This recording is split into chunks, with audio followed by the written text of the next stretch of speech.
بسم الله الرحمن الرحيم. أعزائي المشاهدين، أهلا بيكم في حلقة جديدة تهم كل الناس اللي بتدور على التخسيس، والناس اللي عندهم سكر، والناس اللي عندهم دهون في الكبد، ومعظم الناس والناس اللي عندها أطفال وخايفة على صحتها. هنتكلم النهاردة عن نوع من السكر اسمه سكر الفاكهة أو سكر الفركتوز. سكر الفاكهة أو سكر الفركتوز ده موجود في كل حتة. يعني انا لما بروح في اي حته اشتري حاجه دايما بجيب سكر كده صناعي عشان احلي بيه، بلاقي 3/4 المعروض من السكر سكر فركتوز.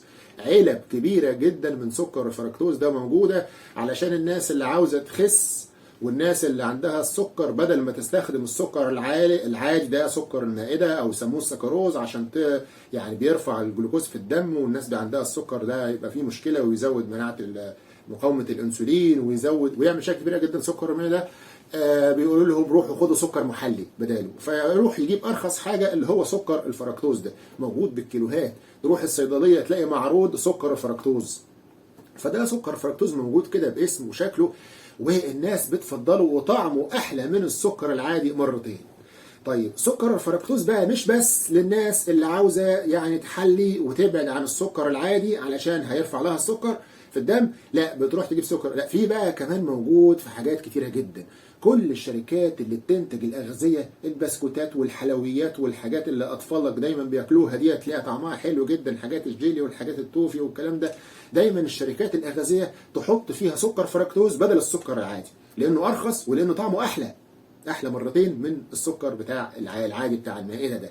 فالطفل والانسان العادي بياكل منه كميه كبيره جدا بدون ان يشعر. تروح تشتري تورته وجاتوه من المحلات تلاقيه احسن من اي تورته او جاتوه او كيكه انت بتعملها. ليه؟ لان هم بيحطوا عليه سكر فركتوز، الشراب بتاع سكر الفركتوز ده بيحطوه عليه. والشركات بس الايس كريم اللي تلاقي طعمه جميل وسكره حلو، انت عملت ايس كريم في البيت بالسكر بتاعك ما تلاقي ملوش طعمه عادي يعني. الرز بلبن، تشتري رز بلبن من بره تلاقي يعني ايه يعني خلاص، انما انت تعمله في البيت تلاقي طعمه عادي. ليه؟ لان كل الناس اللي بتنتجه دي بتبقى عاوزه تبقى تجيب سكر ارخص وفي نفس الوقت طعمه احلى. هو عاوز ايه؟ ويتحرق العيانين، يتحرقوا الناس، ايه المشكله اللي يجرى لهم يعني؟ فالسكر الفركتوز انا بقول لك لو ببلاش ما تشتروهوش، لا ده لو هيديك عليه فلوس، لو هيقول لك خد على السكر ده فلوس ما تشتروهوش. تمام؟ ليه بقى؟ احنا دلوقتي هنروح جامعه ويل كورنيل كليه الطب، وهنقابل استاذ من الاساتذه بتوع السكر في كليه الطب شغال على السكر وعلى الميتابوليزم اللي هي التمثيل الغذائي، ومعاه واحد تاني اذا طالب تاني ومجموعه من الباحثين نشروا بحث في نيتشر، مجله نيتشر، ودي من اكبر المجلات، عن مدار الفركتوز ازاي بقى بيضر الانسان. المعروف ان الناس اللي تمشي على فركتوز دي وزنها بيتخن، واحنا عندنا وباء عالمي اسمه التخن، السمنه. كان قبل الكورونا يقول لك الوباء العالمي اللي موجود عند الناس هو السمنه والتخن.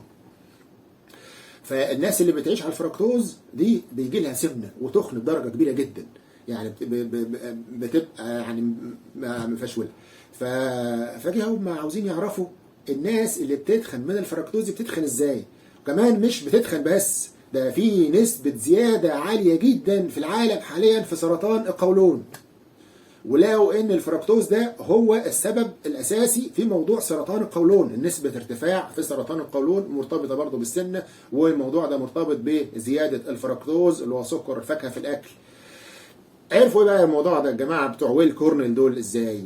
لقوا ايه؟ لقوا ان الناس اللي بتاكل سكر فركتوز بنسبة كبيرة عايشة عليه، يقول لك بدل السكر العادي عاوز يعمل شاي يحط له معلقة سكر فركتوز، عمال ياكل في حاجات فيها كورن سيرب اللي هو بره بيحطوا يعني محلول كده فيه زي الشراب كده معمول من فركتوز يسموه كورن سيرب، بيحل بيه كل حاجه، بيحلوا بيه الايس كريم وبيعملوا بيه التورتات والجاتوهات وكل حاجه عشان طبعا. وعندنا هنا بيستخدموا الكورن سيرب ده اللي هو يسموه شراب الفركتوز.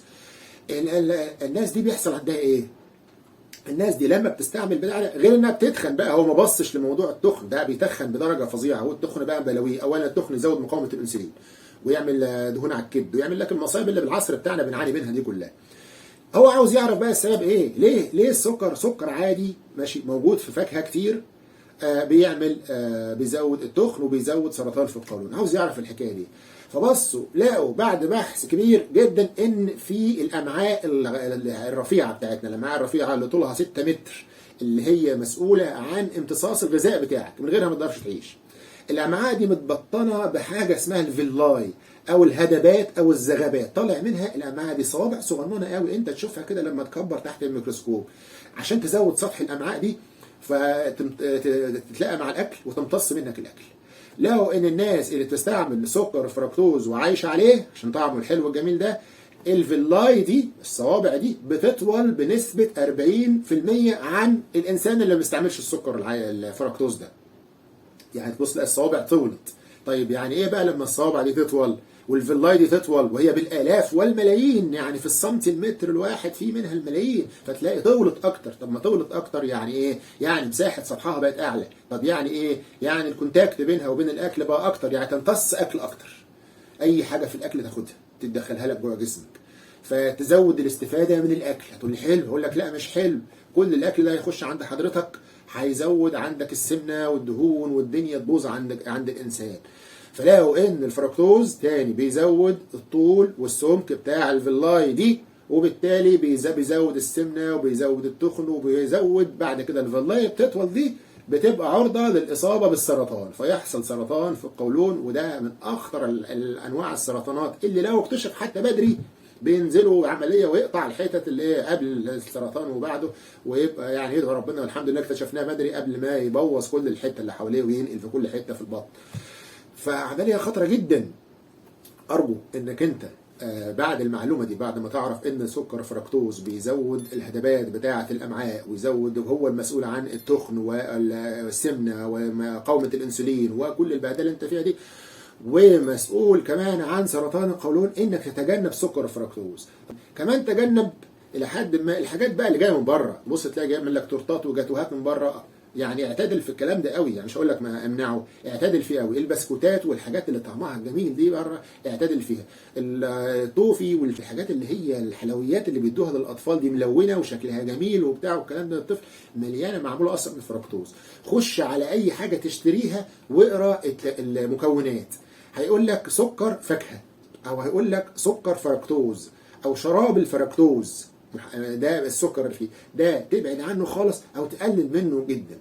هتقول لي طيب يعني هو ليه السكر ده بيعمل كده؟ ما هو موجود في الطبيعه، موجود في الفاكهه. في فاكهه كتير فيها فركتوز، في فاكهه تانية فيها جلوكوز. يعني العنب مثلا ما فيش مشكله، العنب فيه جلوكوز هيرفع لك السكر بتاع لو كلت منه كتير، لكن ما فيهوش فركتوز. في فاكهه كتير فيها فركتوز زي المانجا، زي بعض انواع التفاح والكلام ده، تاكل منها باعتدال. هتقول لي طيب ما هو موجود اهو في الفاكهه دي، والانسان العادي اللي ما عندوش سكر المفروض بياكل الحاجات دي. هقول لك الحاجه دي ربنا خلقها ليه؟ ربنا خالق الفركتوز ده ليه يطول الفيلاي بتاع الامعاء دي؟ لان البشريه زمان كانت بتعيش عصر الصيف ثم الخريف ثم الشتاء والجليد ثم يجي بعد كده الربيع. فكانت الفاكهه زمان موسميه، يعني ايه؟ تطلع بس في الصيف وفي الدفء والكلام ده. فربنا عامل للانسان ان هو ما ياكل فاكهه كتير. الفركتوز في فتره الصيف دي الفركتوز اللي فيها يطول له الفيلاي، يقوم يمتص اكل كتير ويسمن، عشان فتره الشتاء اللي جايه يحرق الدهون اللي هو خزنها دي. يعني حاجه عمليه ربنا عاملها اصلا لخدمه الانسان، عشان الانسان في الصيف يسمن ويخزن اغذيه تساعده للحرق في فتره الشتاء اللي ما فيهاش حاجه خالص. يعني الدول الاوروبيه والامريكيه كان في الشتاء ما بيلاقوش غير البطاطس، هي دي اللي عايشين عليها ومخزنينها برضو من الصيف. فلازم جسمهم يبقى مليان وسمين علشان فتره الصيف. دلوقتي احنا ما بقاش عندنا الكلام ده كله. اطلع في اي وقت في اي بلد هتلاقي كل الفاكهه موجوده وكل حاجه موجوده، صيف شتاء ومفيش اي حاجه. فبقى الانسان عمال يتناول دي على طول على طول على طول، وما كفاهوش كده كمان يقول لك انا عاوز اخس، انا عندي سكر هروح اجيب فركتوز. ليه؟ عشان الفركتوز ما بيرفعش السكر، ودي عاوزه حلقه لوحدها. وهو بيحصل له ايه في الجسم؟ ما بيرفعش السكر بس هيتخنك وهيجيب لك سرطان وهيجيب لك مصايب كبيره جدا. ابعد عنه. واحنا لسنا في حاجه الى هذا الفركتوز الموجود في الاكياس. كفايه قوي شويه الفركتوز اللي موجودين في الفاكهه، دول يكفوا قوي. وتعتدل في الفاكهه، ما تقعدش بقى تمسك تجيب قفص مانجا وتنزل عليه كله مره واحده تخلصه يا بطل، تبص تلاقي تاني يوم زدت 2 كيلو. فابعد عن الحاجات اللي فيها فركتوز انك تاكلها بكميات كبيره. التورتات والجاتوهات والحلويات مش هقول لك بطلها، لان احنا بقينا في عصر مستحيل نبطل الحاجات دي. اعتدل فيها، يعني اما تجيلك نفسك او روح هات الحاجه دي. تاني بقول الفركتوز بيزود طول الفيلاي بتاع الامعاء، وده بحث منشور في مجله نيتشر، وهحط لك البحث ده مجله اكبر المجلات من الراجل عالم كبير اسمه ماركوس دي جون كالفيس، اسم صعب قوي، ومعاه واحد اسمه سامويل تايلور اللي اشتغل معاه، ومعاه ناس باحثين كتير هم اللي اكتشفوا الاكتشاف العظيم ده، واتنشر في نيتشر، وعرفنا بقى الفركتوز بيضر الانسان ازاي. نبطل بقى الفركتوز، سكر الفاكهه، ويبقى الفاكهه والحاجات الضروريه والتورتات والحاجات دي للضروره جدا. ودي رسالتي ليكم النهارده، وشكرا والسلام عليكم ورحمه الله وبركاته.